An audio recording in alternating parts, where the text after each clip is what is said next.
Hi guys, welcome to GoldenEye. Today we are discussing about our new topic, that is accounting equation, their rules, their question. Let's start. Prove that accounting equation is satisfied in all the following transaction of Sameer Goyal. First is started business with cash rupees 1 lakh. Second, paid rent in advance rupees 3000. Third, purchase goods for cash rupees 50,000 and credit rupees 20,000. Fourth, sold goods for cash rupees 80,000, costing rupees 40,000. Fifth, paid salary in cash rupees 4,500 and salary outstanding rupees 1,000. Sixth, bought motorcycle for personal use rupees 30,000. Let's start the answer. Accounting equation, transaction, formula is assets is equal to liabilities plus capital. Before starting the answer, we will first discuss the few rules of accounting equation. First rule is every transaction has at least two effects. Second is every expenses and losses will be deducted from capital and every profit or income will be added to the capital. Third is equation should always be match. Sameer started business with cash rupees 1 lakh. So here will be two effects. First effect will be cash will increase from 1 lakh and other capital will increase from rupees 1 lakh. So equation 1 lakh plus capital 1 lakh. So total equation is match. In second transaction, Sameer paid rent in advance rupees 3000. So this is our assets and prepaid expenses, our assets will increase from 3000.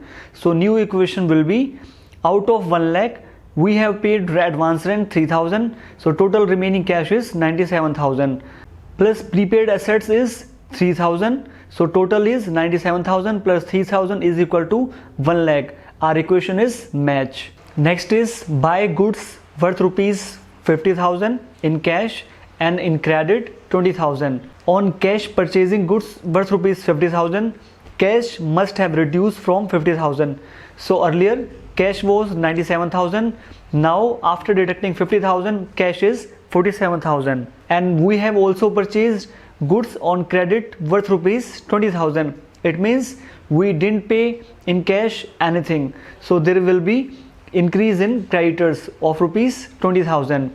And total goods we have purchased 50,000 plus 20,000 is equal to 70,000. So our stock must have increased from 70,000. New equation, cash 47,000, stock 70,000, prepaid expenses 3,000. So total is 1,20,000. Liabilities 20,000, creditors plus capital 1 lakh. So total is 1,20,000. So here equation is match 1,20,000, 1,20,000. Next is sold goods for cash rupees 80,000, costing 40,000.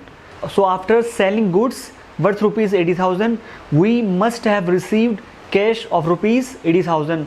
So now cash has been increased from 47,000 to 1,27,000 and we have sold goods worth rupees 40,000. So our stock must have reduced from 40,000.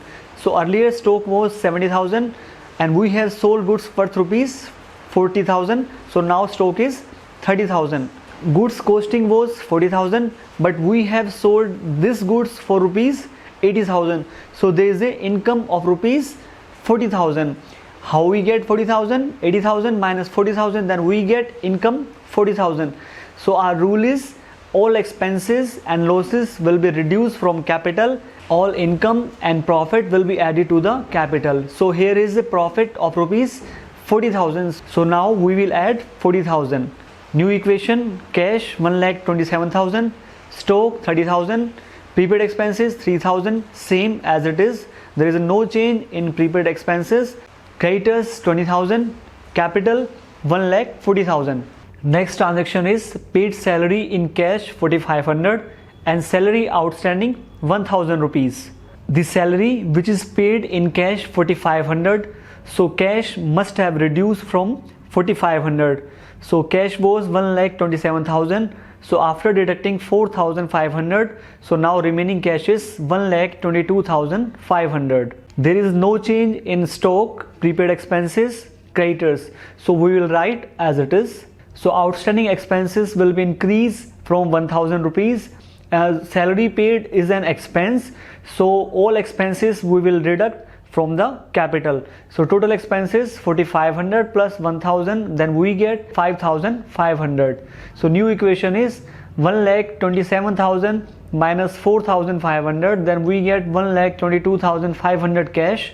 Stock as it is 30,000, prepaid expenses as it is 3,000, creditors as it is 20,000, outstanding expenses 1000. So capital is 1,34,500. Next transaction is bought motorcycle for personal use rupees 3,000. So cash and capital must have reduced from 30,000. So after deducting 30,000 from 1,22,500, there is remaining cash 92,500. There is no change in stock, prepaid expenses, creditors, outstanding expenses. So we will write as it is minus 30,000. So final equation is 92,500 for cash, 30,000 stock, prepaid expenses 3,000, creditors 20,000, outstanding expenses 1,000, capital is 1,04,500. So this is our final equation. Now that this is done, if you have any doubt, then please let me know in the comment section. Thank you.